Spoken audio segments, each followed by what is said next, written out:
catch a good angle, it's like, boom. But, you know, put the camera down, walk away in reality, it's like, oh, it ain't really like that for real. So it's like, you gotta know what you're, you know, being influenced by. If you're being influenced by something real that's gonna help you, or you being influenced by like a BBL and it's like, dang, if I just work out, I'll be like that. And it's like, maybe she got surgery. She ain't gonna tell you that. So it's like, knowing the real, and I'm gonna give y'all the real every single time. I got my hair looking a hot mess. My hair, I gotta do something, but it's okay because it's not about how I look. It's about like literally the message that God has convicted with me with to literally share. So I've been overly convicted on the topic of influence this morning. So I decided to just get on here and talk about it. I was at the gym this morning, and as I was working out, so I usually work out with no earphones no matter where I go. Typically there's always, you know, music playing when you go to the gym or whatever, but for the most part, I'd be really locked in. But they were playing like Young Thug this morning at the gym. And if y'all know me, in high school, I feel like my senior year was all Slime Season 2. That was like the soundtrack. So if I had to have a soundtrack of my high school, it was literally Young Thug. That was all I used to listen to, knew all his songs, released and unreleased. It was just like all I used to listen to. And I just think to this day of how much it influenced me, and then the power of influence. Because I haven't listened to Young Thug in a long time. But when that song came on, like literally all morning, all that's been playing is just like old Young Thug songs.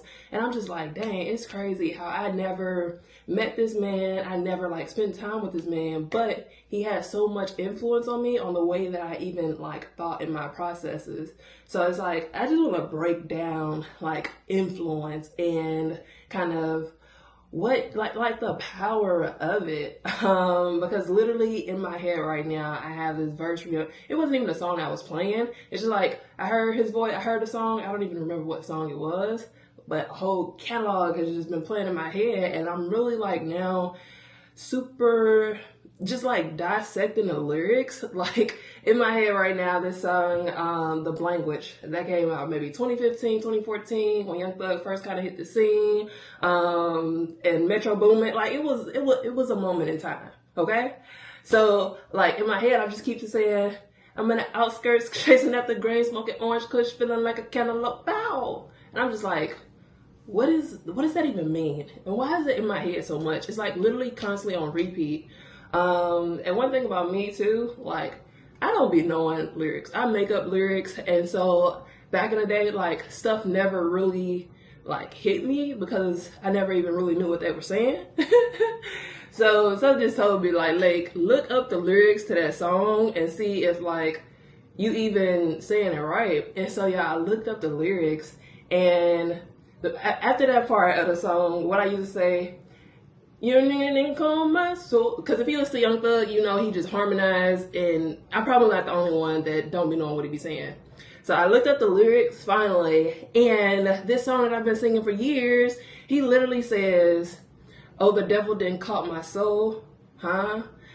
The devil didn't caught my soul, the devil didn't caught... I'm like, I didn't know he was saying devil. I thought he said young N-word. And it's like, bro, like, and thinking about like the time and the mind space and the mindset that I had back in high school / you know, freshman year of college, like the way that I viewed the world was through the lens of what I was listening to, you know, like I'm literally singing the devil didn't call my soul. And it's like, granted, it wasn't until like 5 minutes ago when I looked up the lyrics that I knew he was saying that. But it's just like so many things I was saying, so many things I was singing, and it just was in my conscious, you know? So when I'm just like struggling with things, struggling with lust, struggling with like the way I view people, but struggling with all these things, it's like in the back of my head, these songs that are just encouraging that behavior and encouraging those type of souls is just playing in my subconscious.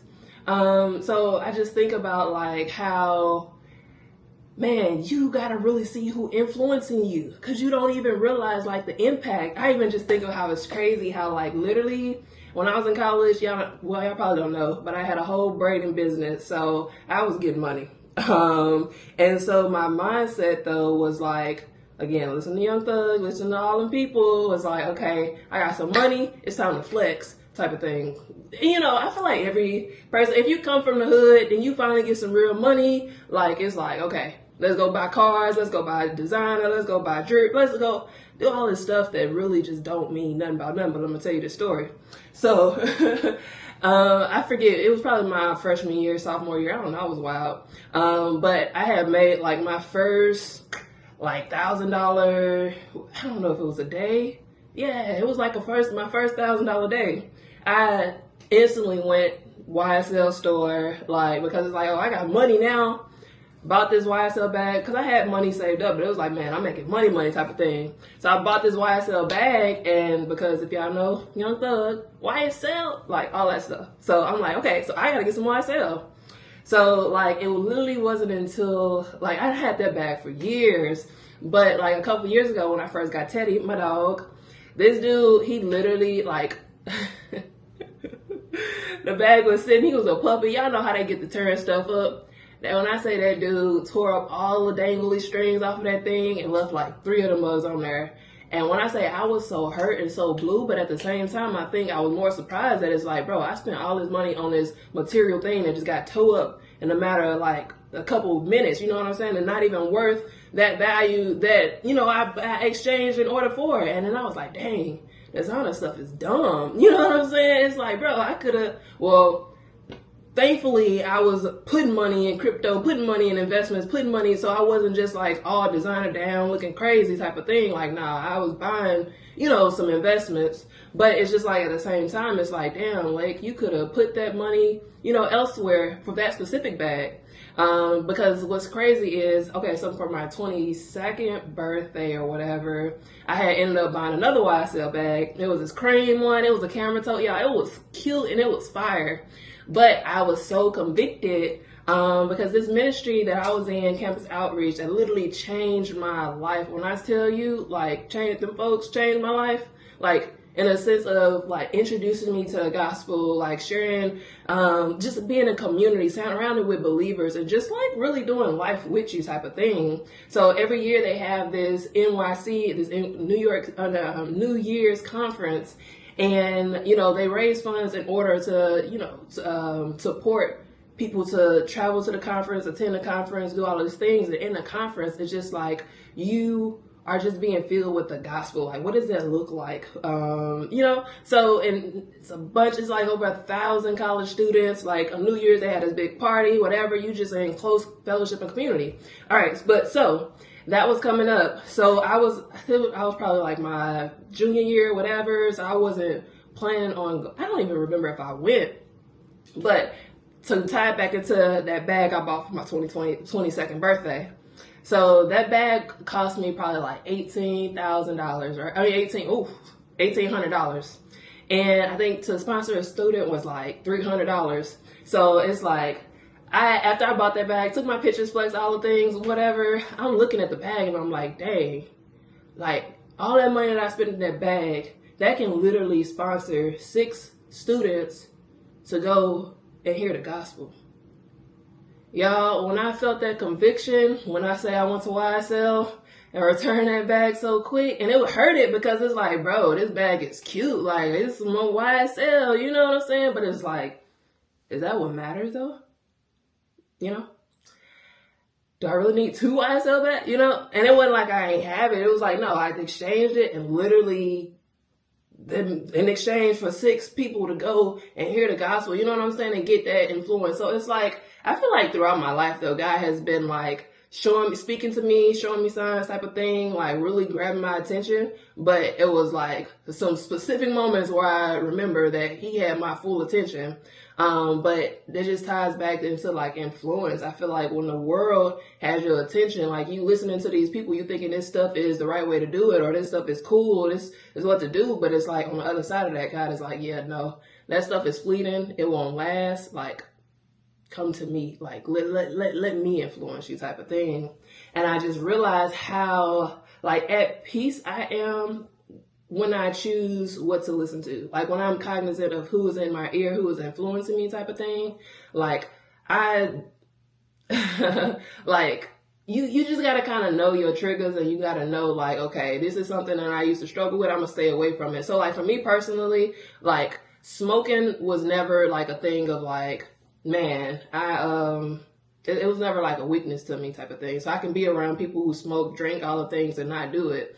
And it's not to say like, I tried it and I just didn't like it. And the Army drug tested me, so that was also another thing of like, don't do it. But then also I just didn't like the way I feel. Like I like to think and I like to be clear and I like to see. I'm a visionary, so I have to have a clear focus in order to execute, So that stuff, it never influenced me.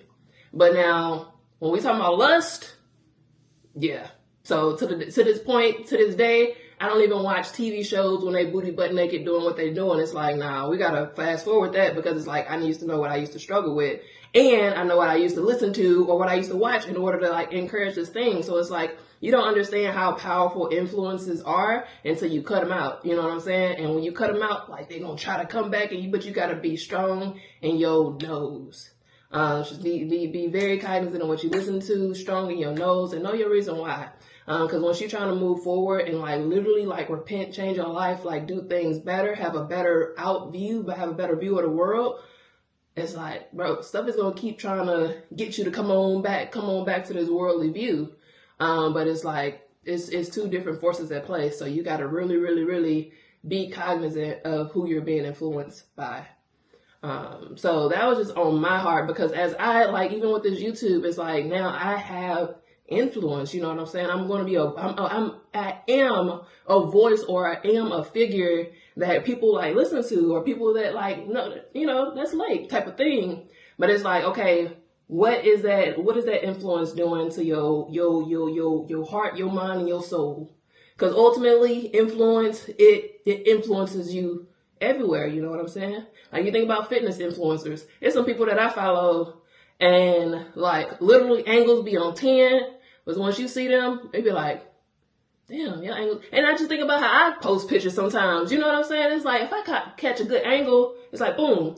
But, put the camera down and walk away in reality, it's like, oh, it ain't really like that for real. So it's like, you gotta know what you're being influenced by. If you're being influenced by something real that's going to help you, or you being influenced by like a BBL and it's like, dang, if I just work out, I'll be like that. And it's like, maybe she got surgery. She ain't going to tell you that. So it's like knowing the real, and I'm going to give y'all the real every single time. I got my hair looking a hot mess. My hair, I got to do something, but it's okay because it's not about how I look. It's about like literally the message that God has convicted me with to literally share. So it's like, if I had to end this video with one thing, is like be careful of like the power of influence. No, not be careful. Be aware of the power of influence and see what are your influences and how is that affecting you. Especially mentally, because it all ties into one another. Like I was literally singing "The Devil Caught My Soul." What? And wondering why I'm struggling out there. Like I used to be struggling. It's like, bro, because you singing about this. Didn't know it. Because I don't be knowing lyrics for real. I just be, making up stuff. But it's like, no. Knowing who has your soul, who has your heart, who has your spirit, like, because it's two opposite sides and you got to pick one.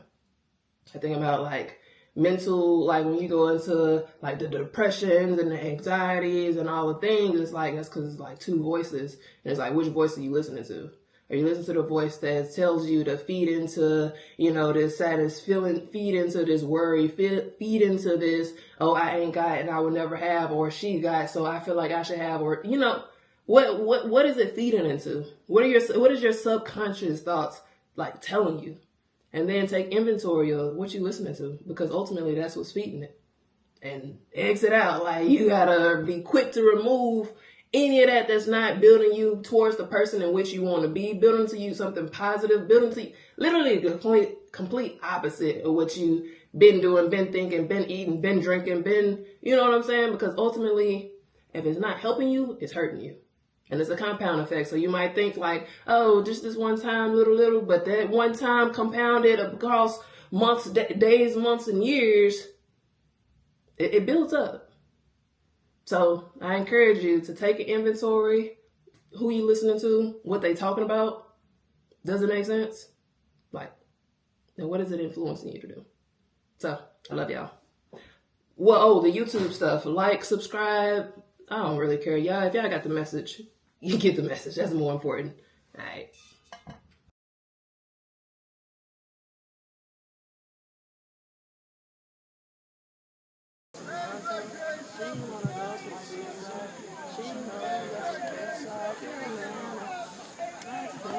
The lips on dancer.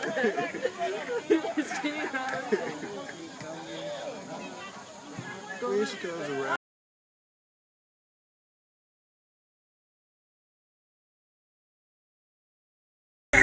YSL train, YSL slang. I got YSL fame. But I didn't know what it meant to have a real relationship with God. Like, my relationship with him before Christ was like really like a bargain. It's like, okay, God, if you do this for me, I promise I'll stop cussing, or I promise I won't go do this or that. And it wasn't really like a relationship. Freshman year, coming into college, I would go to church, and then I would see like at the end of the pastor give his talk, they would have a big old altar calls, and people would just go down and just get saved. And I'm like, yeah, one of these Sundays I'm gonna go up there. And he was like, but you know what? I'm staying this week, so next Sunday I'm gonna go. And he just keeps going like next Sunday, and I just never went. And because, like I said, I thought you had to, put your Sunday's best on inside and out to come to Christ. In fact, that's not it. God will meet you where you are. You don't have to put on this pretty act and just be all perfect to come to Him. He will meet you where you are. Change your heart. You will see the transformation. So when I got told that, I was like, oh, I know all that. So just knowing that, like, it's all in order. You have to know it to live it, and you have to know it and live it to speak it. So after you know the gospel, then you start living it because you know already, hey, this is what I gotta do. And so when you start doing that, then you see how your life transforms and you want to go and reach others. So you start just talking about it. Like, I talk about God all day because I see what He's done in my life. So